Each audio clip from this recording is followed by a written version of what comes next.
Bonjour maman, j'espère que tu vas bien. Alors si tu as des tout petits, il est fort probable que les moments de nourriture sont des moments de tension, de stress et de découragement. Alors dans cette vidéo, je partage avec toi 10 astuces qui ont permis à mon enfant de pouvoir bien manger à son aise. Je partage avec toi ces astuces pour te permettre d'encourager ton enfant à manger et d'obtenir les nutriments dont il a besoin pour son évolution. Maman, tu décides de la nourriture que tu vas préparer, l'endroit où vous allez manger, l'heure à laquelle vous allez manger, mais c'est ton enfant qui décide de la quantité de nourriture qu'il veut manger. Ne sois pas frustré s'il ne mange pas. Il faut faire confiance juste à l'estomac de ton enfant parce que, crois-moi, l'enfant ne se laissera jamais affamer. Astuce numéro 1, c'est de respecter l'appétit de l'enfant. L'enfant sait quand et à quel moment manger. Donc, il ne faut pas lui mettre la pression. Plus tu mets la pression à ton enfant, crois-moi, plus tu es en train de lui dire « ne mange pas ». Astuce numéro 2, avoir une routine. Pourquoi avoir une routine? Avoir une routine est une communication que tu auras avec ton enfant. Tu es en train de lui communiquer à cette heure et à cette place, c'est la nourriture. Dans ta routine, tu vas avoir une heure de manger ou pour le goûter. Tu vas aussi manger à la même place et aussi au même endroit avec ton enfant. Astuce numéro 3, préparer la même nourriture pour tout le monde. Il n'y a pas de requête spéciale pour l'enfant. Si l'enfant refuse de manger, on ne le force pas, mais on ne prépare pas de mets spécial pour lui. Il faut créer une bonne habitude avec les enfants.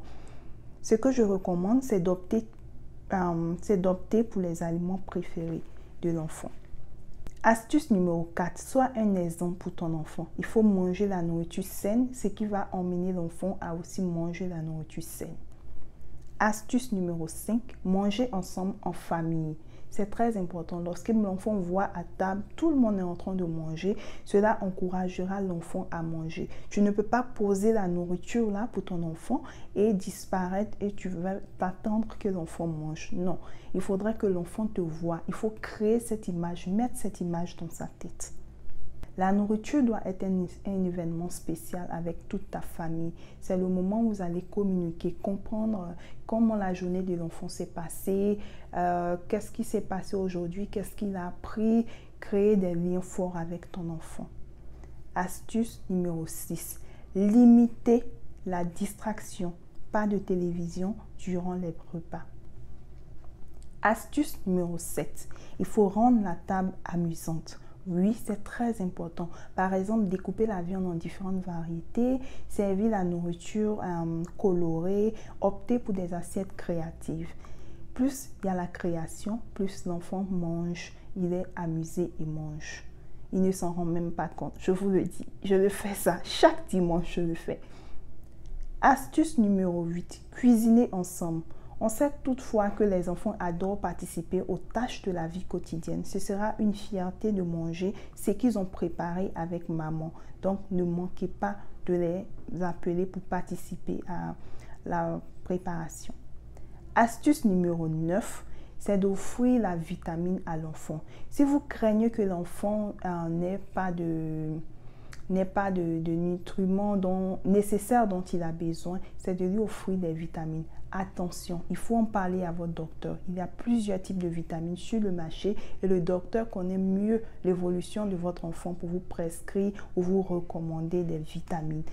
La vitamine permettra à l'enfant de non seulement avoir des nutriments nécessaires, mais aussi de creuser le ventre, de lui permettre aussi d'aller à la selle. Pour les enfants qui ont des problèmes de constipation, si ce sont des vitamines à base de fer, cela va aider les enfants à aller à la selle. Il faut s'assurer que l'enfant fasse ses selles. Astuce numéro 10, c'est de parler avec l'enfant. Oui, tu m'as bien compris. Lorsque l'enfant a 2 ans et demi ou plus, tu peux échanger avec lui, tu peux communiquer avec l'enfant. Il faut expliquer à l'enfant les bienfaits de la nourriture. Pourquoi est-ce qu'il doit manger? Pourquoi est-ce qu'il a besoin de force? Si ton enfant aime courir, il aime sauter, tu lui expliques que s'il ne boit pas son lait, il n'aura pas assez de force pour pouvoir sauter. L'enfant va comprendre et quand c'est comme ça, il va réclamer le lait. J'ai besoin de lait parce que je veux être grand, je veux être fort. Je dois manger telle nourriture pour être intelligent. Communiquer avec l'enfant, lui faire comprendre pourquoi vous insistez sur la nourriture, mais ne forcez surtout pas les enfants. Voilà, ce sont des astuces que j'ai expérimentées et qui m'ont aidé. Aujourd'hui, mon enfant mange bien, je n'ai aucun problème. Au départ, j'étais frustrée tout comme vous, mais maintenant, je n'ai aucun problème. Au contraire, c'est moi-même qui lui dis, mon ami, tu manges trop, il y a quoi? Le gars, il mange, il mange, il mange. Et je suis hyper contente parce qu'il a repris son poids, il fait ses selles normalement et voilà. Ok, merci maman d'avoir suivi. J'espère que tu pourras expérimenter, utiliser au moins une astuce de cette vidéo. Et si ça marche, ce sera un plaisir pour moi de te lire en commentaire pour savoir quelle astuce tu as utilisée qui a marché ou quelle astuce tu souhaiterais utiliser. Merci, on se retrouve dans la prochaine vidéo. N'oublie pas de t'abonner pour ne pas rater mes vidéos futures. Like, partage et puis on se verra pour une très prochaine vidéo. Bye bye.